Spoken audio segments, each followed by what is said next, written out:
තැහැරීම චුට්ටක් හරි හුරු කරගන්න පුළුවන් වුණ දවසක ජීවිත බේරෙයි.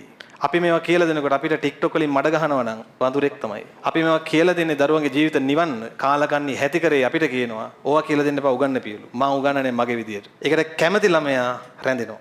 ඇත්තට කැමති දරුවා රැඳෙනවා. ඒ විදිහටයි පන්ති හැදුවේ. ඒ නිසා දරුවනේ බේරෙන්නේ කැමති හැමදේම බලලයි කැමති හැමදේටම බැඳිලායි නෙවෙයි. බේරෙන්නේ අවශ්‍ය තැනදී අනතුරු දැනුනහම මොනවා කළාද? අතහැරිලා. බේරෙන්නේ එහෙම. මේක සෙල්ලන්නේ කායිකව තල්ලු වෙනවා වගේ නෙමෙයි මානසික මෙන්න මෙහෙම වෙලා නැඹුරු වීම මානසික රෝගියෙක්ව බිහි කරනවා. තේරුණාද?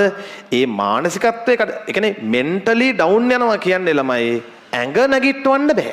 නිකන් කෙහෙල් කඳ කැපුවා වගේ වැටෙනවා. හරි ඒ නිසා මේ මානසිකත්වයත් එක්ක සෙල්ලම් කරන්න හොඳ නෑ.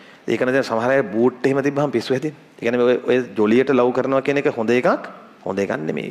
ඒක මම කියන්නේ මටම කියන්න උනා ඒක. නමුත් මේ ඒක හොඳ දෙයක් නෙමෙයි.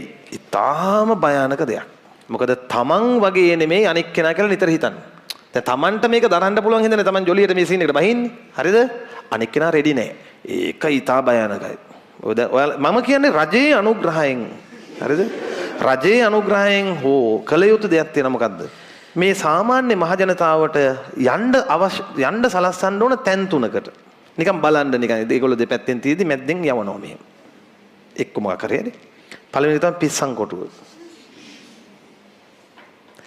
බලන්න යන්න ඕන තැනක් ජීවිතේ. හරි? මිනිස්සුන්ගේ හැඟීම් එක්ක සෙල්ලම් කරන්න හොඳ නෑ කියලා ගියපු මොහොතේම හිතෙනවා. ඒකෙන් එළියට එන්නේ මනුෂ්‍යත්වයට ආදරය කරන මිනිහෙක්. මිනිසත් බව කොච්චර උතුම්ද කියලා එළියට එනකොට තේරෙනවා. තේරුණාද? ඔන්න පුළුවන් වුණොත් යන්න නිකන් මේ මිනිස්සුන්ට මොන හරි උදව්වක් කරන්න හරි කෑමක් බීමක් දෙන්න හරි මොන හරි ෆන්ක්ෂන් එකක් හරි දාගෙන ගියොත් ඒක වටිනවා.